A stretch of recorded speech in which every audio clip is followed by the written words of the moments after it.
Este programa é livre para todos os públicos. O Senhor esteja convosco. Ele está no meio de nós.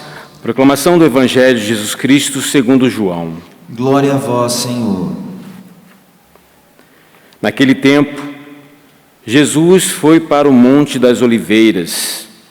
De madrugada, voltou de novo ao templo. Todo o povo se reuniu em volta dele. Sentando-se, começou a ensiná-los. Entretanto, os mestres da lei e os fariseus trouxeram-lhe uma mulher surpreendida em adultério. Levando-a para o meio deles, disseram a Jesus: Mestre, esta mulher foi surpreendida em flagrante adultério. Moisés, na lei, mandou apedrejar tais mulheres. Que dizes tu? Perguntavam isso para experimentar Jesus e para terem motivo de acusar. Mas Jesus, inclinando-se, começou a escrever com o dedo no chão. Como persistissem em interrogá-lo, Jesus ergueu-se e disse: Quem dentre vós não tiver pecado, seja o primeiro a atirar-lhes uma pedra. E tornando a inclinar-se, continuou a escrever no chão. E eles, ouvindo o que Jesus falou, foram saindo, um, a começar pelos mais velhos. E Jesus ficou sozinho, com a mulher que estava lá, no meio, em pé. Então Jesus se levantou e disse: Mulher, onde estão eles? Ninguém te condenou? Ela respondeu: Ninguém, Senhor. Então Jesus lhe disse: Eu também não te condeno. Pode ir, e de agora em diante não peques mais. Palavra da salvação. Glória a vós, Senhor. Que as palavras do Santo Evangelho perdoem os nossos pecados. Meus queridos irmãos, a liturgia de hoje, desta quinta semana da Quaresma, nessa segunda-feira, já prepara o nosso coração para tudo aquilo que vamos viver na Semana Santa. Já traz nesse capítulo 8 de João a realidade das pessoas que querem matar Jesus, buscam algum tipo de justificativa, alguma justificativa para que aconteça isso. E de repente nós estamos ali diante de uma mulher pecadora, trazida por alguns homens. Mas antes de falar desse contexto do Evangelho, queria trazer um pouquinho daquilo que aconteceu na primeira leitura. Nós temos ali uma inocente indefesa, alguém que estava sendo utilizada pelo poder, pela maldade, alguém que não tinha culpa e estava prestes a pagar um grande preço, a morte, tirar-lhe a vida. Só que a gente poderia imaginar assim, quem está pensando que vai morrer, quer preservar a sua vida, né? Eu estou quase indo para a morte, então eu vou fazer de tudo para que isso não aconteça.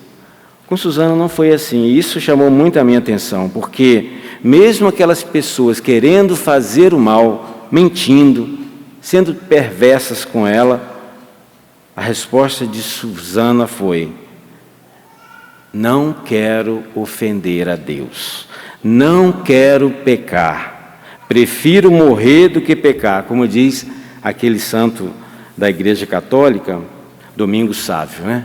Prefiro morrer do que pecar.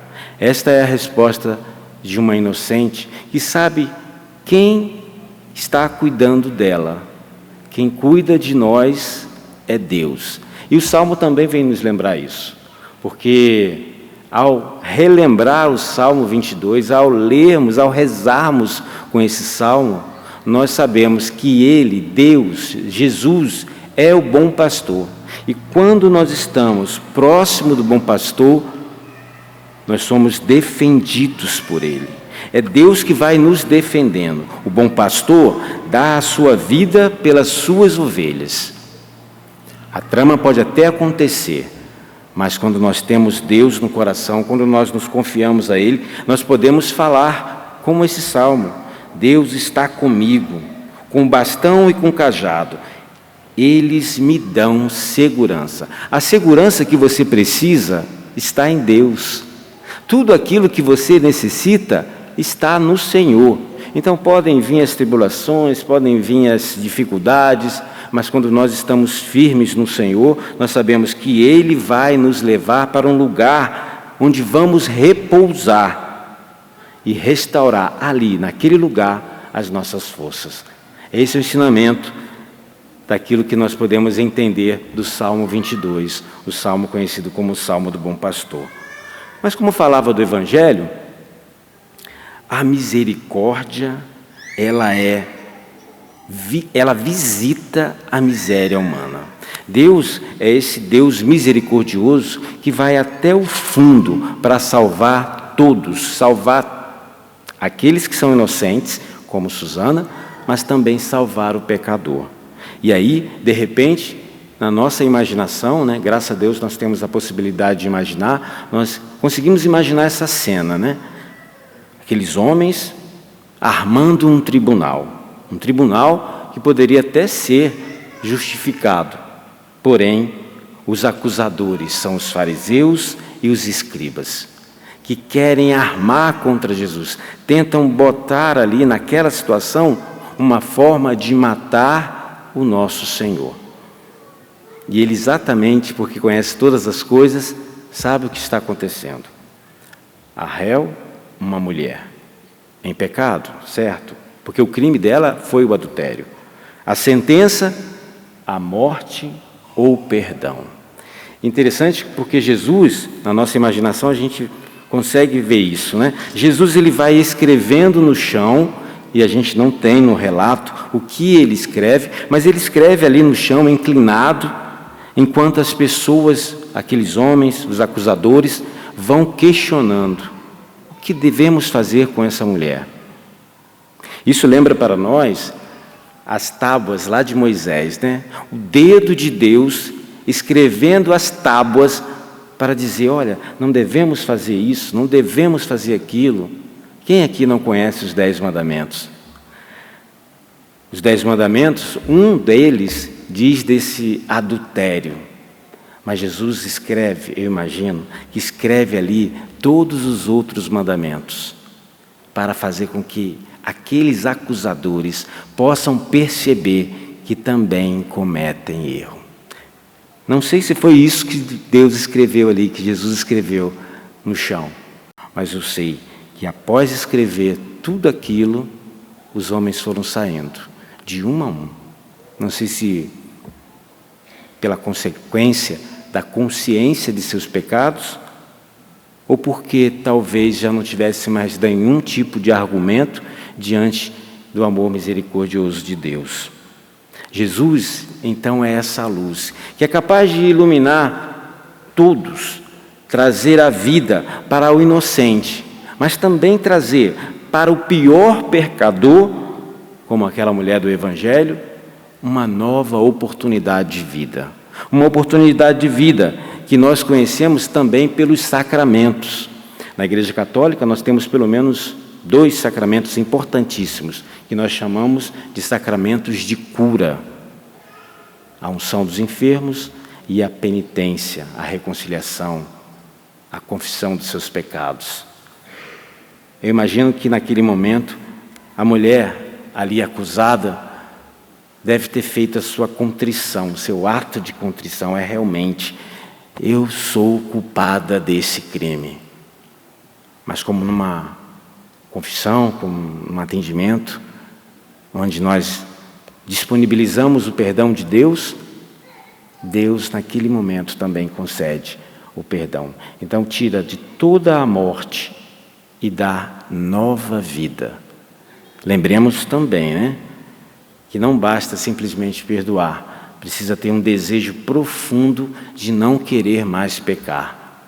Esse é o sacramento. Então, vá e não peques mais, diz Jesus àquela mulher. Hoje fazendo a experiência desse Deus que ama, desse Deus misericordioso, apresentemos a Ele também as nossas misérias, porque Deus veio para perdoar todos os pecadores. Nós vamos perceber isso durante essa semana, durante a Semana Santa. Nós vamos ver esse Deus se doando para a nossa salvação. Agora nós precisamos também, tendo consciência de tudo isso, querer essa salvação para dentro do nosso coração. Irmãos, como será isso? Fazendo uma adesão total a Deus. Tempo de conversão, tempo de se colocar diante do Senhor, pedir perdão pelos pecados e ter um firme propósito de não querer pecar mais. É assim que Deus garante para cada um de nós, através da sua paixão, morte e ressurreição, novo céu, nova terra, um tempo novo, uma vida nova, como diz a oração inicial desta missa. Que o Senhor nos ajude nesse caminho que vamos percorrer com Ele, sabendo que nós necessitamos muito da sua misericórdia. Louvado seja o nosso Senhor Jesus Cristo.